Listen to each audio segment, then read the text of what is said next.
Berikutnya ada informasi seputar teknologi dan informasi yang nggak cuma rakyat tapi hacker aja geleng-geleng kepala. Bukan karena kagum, tapi karena bingung. Masa sih pejabat ternyata lebih jago merampok daripada kami? Kejaksaan Agung mengungkap dugaan korupsi yang terjadi di proyek Pusat Data Nasional Sementara atau PDNS. Kenapa judulnya sementara, bukan permanen? Mungkin udah tahu buat sementara aja, ntar juga dikorupsi lagi. Dari hasil penyelidikan Kejaksaan Agung ada dugaan korupsi besar-besaran di proyek PDNS ini. Padahal yang kita tahu, PDNS dibuat untuk mengamankan data, bukan mengamankan dompet pribadi. Jadi wajar kalau ada data bobol, anggarannya aja bocor. Kalah tukang ember depan rumah, anti pecah, anti bocor. Disuruh percaya data negara aman itu ibarat dipaksa percaya sama gebetan yang bilang, aku tidur cepet ya sayang. Tapi jam 3 pagi bikin story. Lagi party di Senopati. Tembak langit.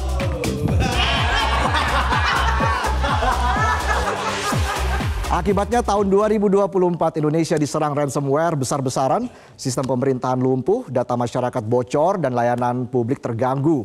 Jadi yang salah hacker apa koruptor? Dua-duanya sama aja, sama-sama nyelepet duit. Hacker minta duit tebusan, koruptor minta proyek baru. Bedanya yang satu ilegal, yang satu kayak begal. Menurut Kejaksaan modusnya adalah pengondisian dengan menghilangkan syarat tertentu sehingga perusahaan dapat terpilih jadi pelaksana proyek. Kita lihat informasi yang berikut ini. Singkatnya, uang yang seharusnya untuk membeli sistem keamanan canggih malah dipakai beli sistem ke toko abal-abal untuk keamanan kantong yang lebih canggih. Tapi kita harus ambil hikmah dari setiap kasus. Kalau mau jadi kaya, jangan jadi hacker, tapi bikin proyek keamanan yang bisa dihack. PDNS ini terjadi saat Menteri Kominfo dijabat oleh Pak Budi Ari yang feed Instagramnya rapi ya. Di saat keamanan data masyarakat bocor berceceran. Imbasnya data masyarakat bocor bisa dipakai buat macam-macam. Nomor KTP bisa jadi nomor antrian pinjol. Enak-enak tidur nyenyak, pas bangun udah punya utang di 5 aplikasi pinjol. Pada akhirnya serangan ransomware 2024 membuktikan satu hal, di Indonesia hacker sungkem sama koruptor. Karena koruptor gak cuma curi data, tapi mencuri masa depan kita. Sulit. Berita yang akan kita bahas selanjutnya adalah fenomena yang mirip ajang Take Me Out. Cari jodoh. Asal punya chemistry langsung dapat pasangan, jabatan maksudnya. Kita mulai dari Ivan Seventeen yang dikenal sebagai vokalis band pop, kini resmi ganti genre. Bukan genre musik tapi genre karir ya. Jadi apa tuh? Jadi direktur utama PFN ini bro. Penunjukan ini menuai polemik. Ivan sendiri menanggapi kritik dengan santai. Katanya saya punya PH sendiri dan pernah produksi film. Kalau gitu saya punya rice cooker, bisa dong jadi kepala badan pangan. Aktor Fedi Nuril bahkan melontarkan kritik tajam soal penunjukan Ivan Seventeen sebagai direktur utama PT PFN.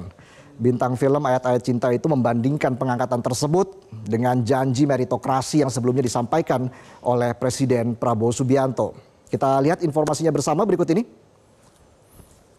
Dan buat insan perfilman, sabar-sabar aja dulu ya. Memang nyesek, ibarat ngajak pasangan staycation di hotel bintang 5. Berharap disuguhin menu fine dining. Malah menu-menu pasal. Staycation model apa ini? Polemik jabatan antara profesional dan unsur kedekatan juga masuk ke dunia kehutanan. Bukan buat syuting, tapi mencari jabatan. Program Volunet Sync 2030 yang bertujuan mengurangi emisi karbon mendadak berubah jadi tempat magang kader PSI. Mau tanam pohon apa tanam kader ini ya? Atau sekalian mau merayu pohon biar jadi kader? Biar semakin mengakar. Okay.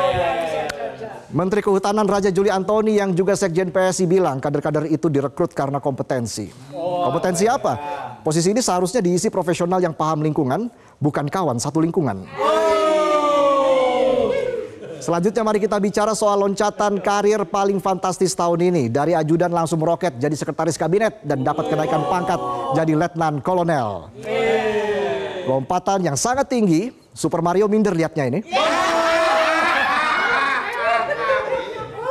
Biasanya karir militer itu naik bertahap, kayak naik tangga. Tapi ini kayak naik lift VIP, nggak berhenti tiap lantai, tapi langsung ting ke lantai tujuan. Iya, bayangkan saja karyawan biasa aja kalau mau naik jabatan harus ikut training, evaluasi, lembur bertahun-tahun. Itu aja kadang-kadang diselengkat temen. Kadang sering kali ya. Tapi polemik kenaikan jabatan Letkol Teddy Indra Wijaya ini dinilai sudah selesai dan sesuai dengan aturan. Sudah jelas ya? Cepet, sat-set, kalah iring-iringan pejabat. Totot, totot. Urusan pesangon korban PHK, apa kabar? Bentar lagi lebaran nih. Sabar ya, coba cari teman pejabat, mungkin bisa cepat. Takutnya ini bikin anak muda jadi males ngasah skill dan potensi, lebih fokus cari teman pejabat. Karena yang cepat naik itu bukan indeks harga saham gabungan, tapi teman sepermainan. Aku punya teman. Ngomong terus jadi aus nih, aus jabatan.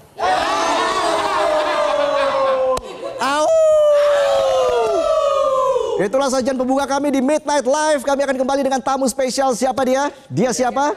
Tetaplah di Midnight Live.